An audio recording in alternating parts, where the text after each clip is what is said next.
마코프 블링킷과 내면 소통. 마코프 블링킷 관점에서 본 소통. 17 입장에서 S4가 생선이라는 지각 필린 XI나 자신이 생선이라는 XI가 얼마나 정확한지 판단해 예측 오류가 있다면 이를 계속 수정해 나가야 한다. 첫째, XI 감각 처리에 대해서 S4가 지속적인 리샘플링을 통해서 계속 정보를 수집하는 것이다. 둘째는 다른 감각 정보를 처리하는 S5로부터 X1에 대한 정보를 얻는 것이다. 셋째는 또 XI에 대해서 X9을 통해서 일정한 행위를 하고 그 피드백을 받아보는 것이다. 말하자면 정말 사과가 맞는지 먹어보는 것이다. 넷째, 17이 생겨내는 최종적인 해석의 결과 이것은 사과다라는 이야기가 과연 맞는지 다른 사람을 통해서 확인하는 것이다. 맞냐? 의식이라는 스토리텔러가 존재하는 근본 이유는 능동적인 추론 과정의 위기 질서에서 최상단에 존재하는 생성 질서가 예측 오류를 최소화하기 위해서 궁극적으로 타인과 소통할 수밖에 없기 때문이다.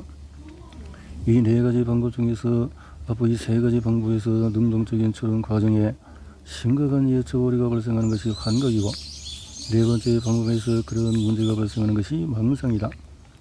망상. 만약에 이 지구상에 단 한 사람만 존재한다면 환각이나 망상이라는 개념 자체가 성립하지 않는다. 다른 사람들이 마코프 블링킷에 존재하는 내부 상태들의 현저하게 다른 스토리텔링을 하는 경우에 17은 환각이나 망상을 지닌 것이 된다.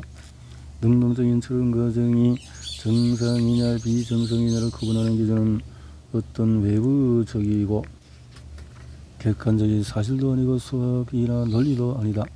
이 기준은 오직 타인과의 커뮤니케이션에 의해서 주어질 뿐이다. 모두가 환각에 빠져 있거나 모두가 망상에 빠져 있다면 아무도 환각이나 망상에 빠져 있지 않은 것이 된다. 나는 존재한다. 고로 생각한다. 내부 상태의 의식은 감각 상태에서 유입되는 정보에 대해서 중요한 추론을 해야 한다. 지금 내가 느끼는 이 감각이 어디서 비롯된 것인가를 추론해야 한다. 이 감각을 일으킨 것은 나인가 너인가? 지금 내 팔을 느끼는 이 촉감은 내 몸이 내 팔에 닿아서 생기는 것인가 아니면 누군가 내 팔을 만지는 것인가? 지금 내가 손에 쥐인 물건이 움직이는 것처럼 느껴지는 것은 내가 이 물건을 움직인 결과인가 아니면 이 물건이 지금 스스로 움직이고 있는 것인가?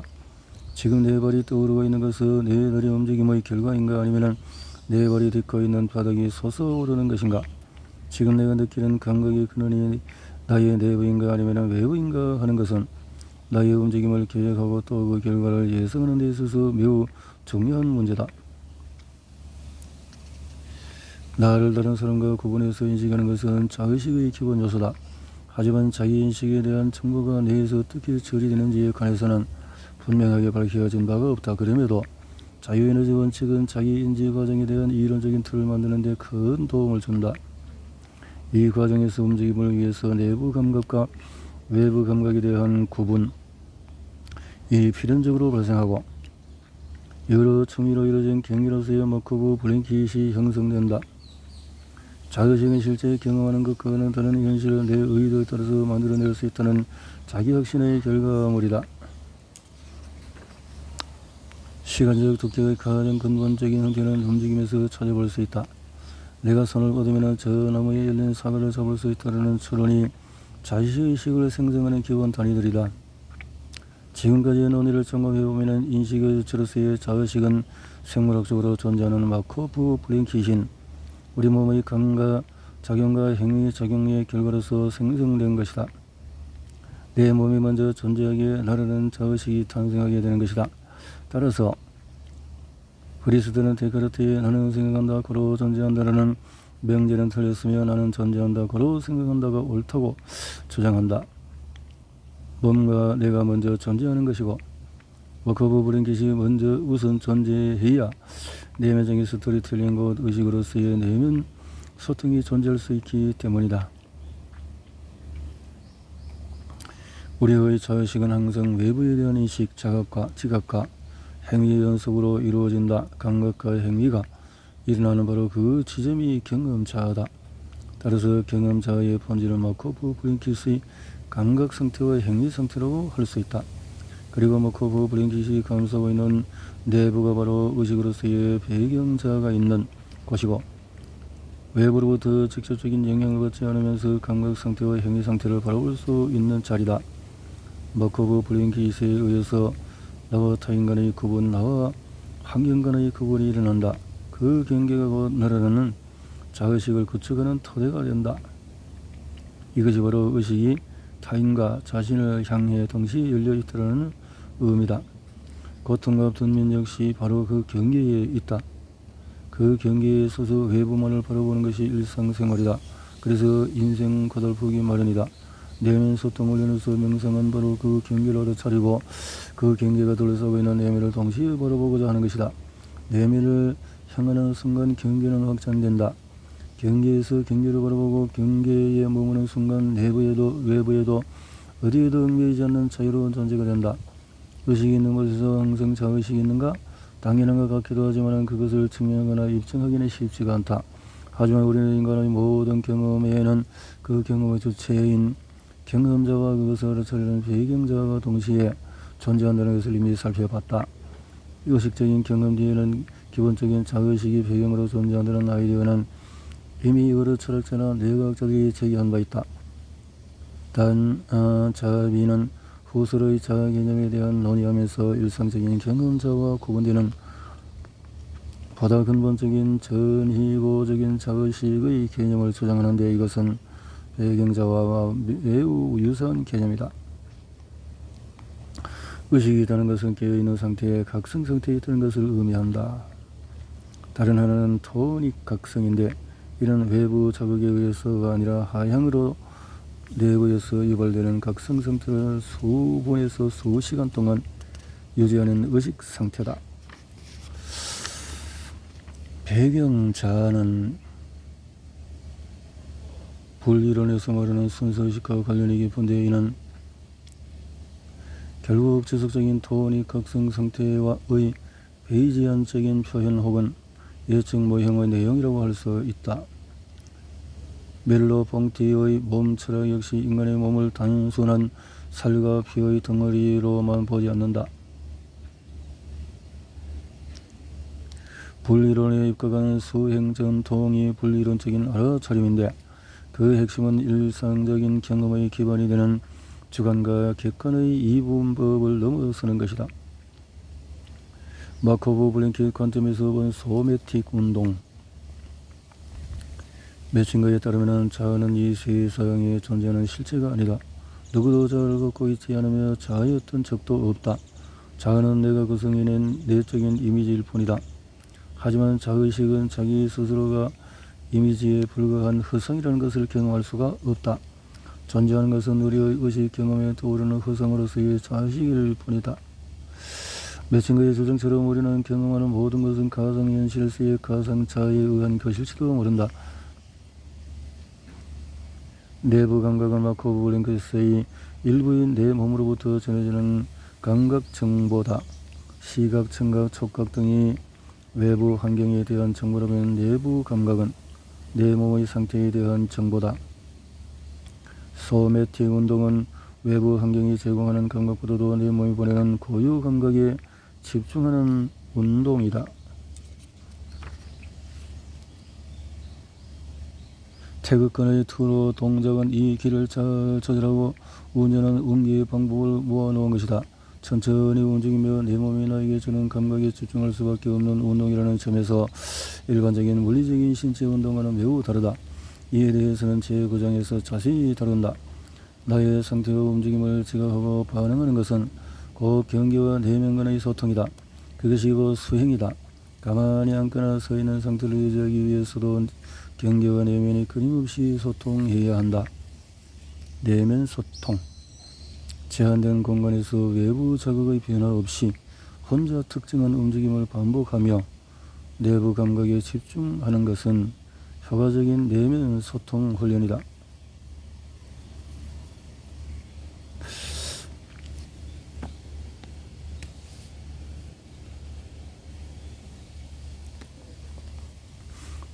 정신질환과 보상치기에 대한 새로운 이해. 능동적인 추론의 관점과 정밀 정신의학. 예측 과정을 뇌의 핵심적인 작동 방식으로 보는 능동적인 추론 모델은 일반적인 뇌의 작동 방식뿐 아니라 조현병을 비롯한 여러 정신질환의 원인에 대해서도 매우 중요한 시사점을 준다. 프리스턴의 능동적인 추론 모델에 근거해서 조현병의 환각과 망상에 대한 설명 처음 시도된 이래로 다양한 정신질환은 뇌의 추론 기능에 장애가 생긴 것으로 파악하는 관점이 급속히 확산되고 있다. 정신질환은 결국 이미 지니고 있는 사전 믿음과 새로 유입되는 감각 정보 사이의 적절한 균형을 유지하는 시스템에 오류가 생긴 것이라는 관점이 널리 퍼지고 있는 것이다. 건강한 뇌라면 여러 감각 정보 가운데서 무의미한 정보나 오류는 무시하고 예측 오류에 따라서 사전 믿음을 수정하고 유의미하고 중요한 정보에 가중치를 두며 추론하게 된다. 능동적인 추론 모델에 따르면 이러한 시스템에 이상이 생긴 것이 바로 각종 정신질환이다. 예측 오류는 유입되어서 올라오는 상형적인 감각 자료와 위에서 아래로 내려오는 하향적인 예측 모델 간의 차이에서 발생한다.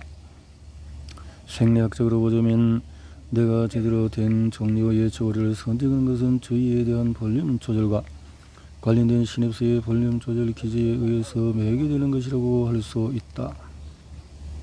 이런 관점에서 보자면 자폐증은 무의미하고 노이즈에 불과한 감각 정보에 대해서 가중치를 줄이는 시스템에 이상이 생긴 상태다.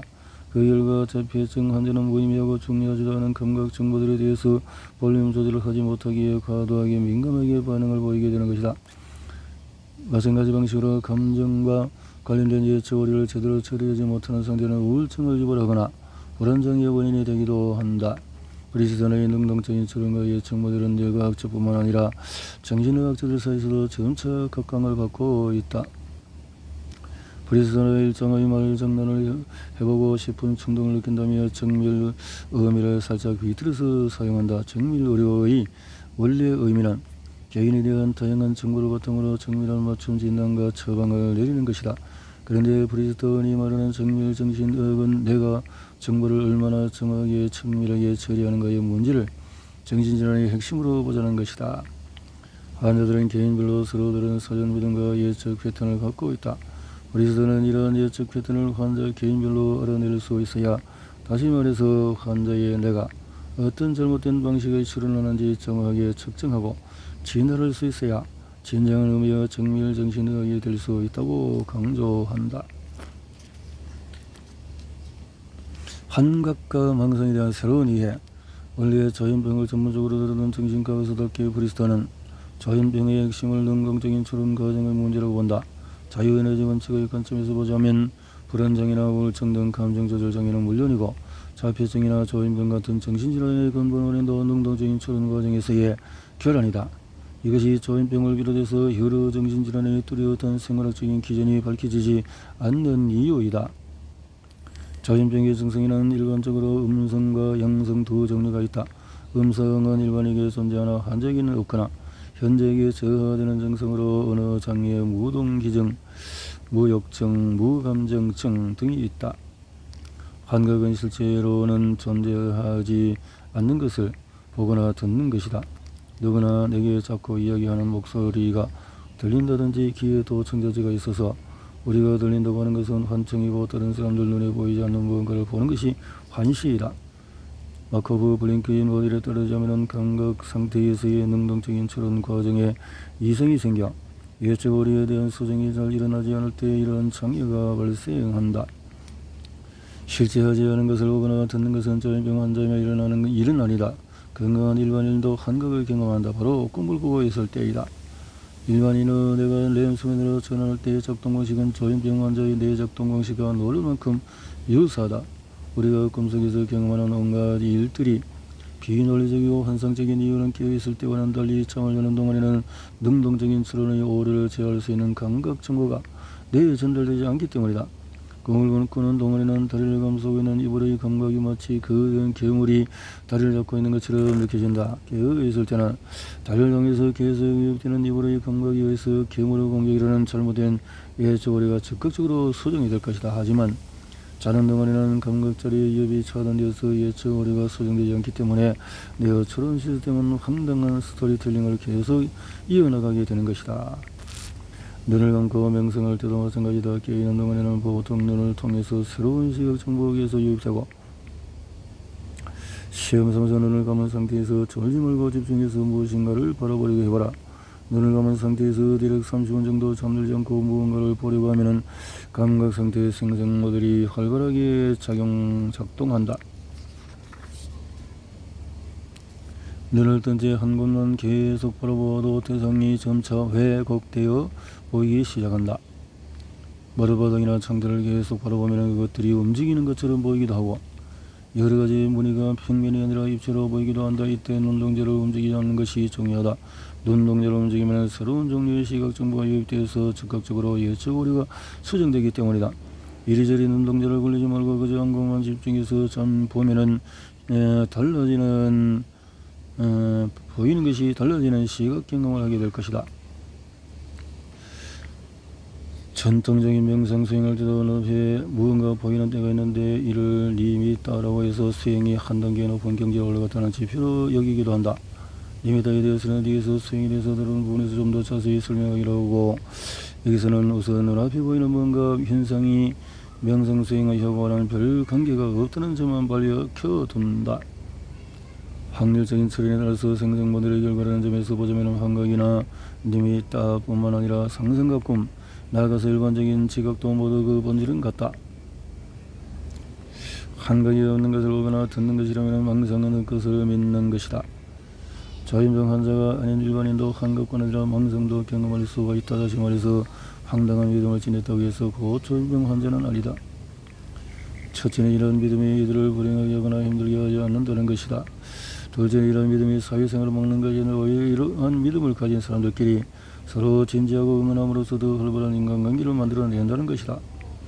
양성 증상을 보이는 환자들과 단순한 망상을 지닌 일반인의 결정적인 차이점은 망상이라는 증상 자체에 있는 것이 아니라 그러한 망상이 어떤 결과를 가져오느냐에 있다.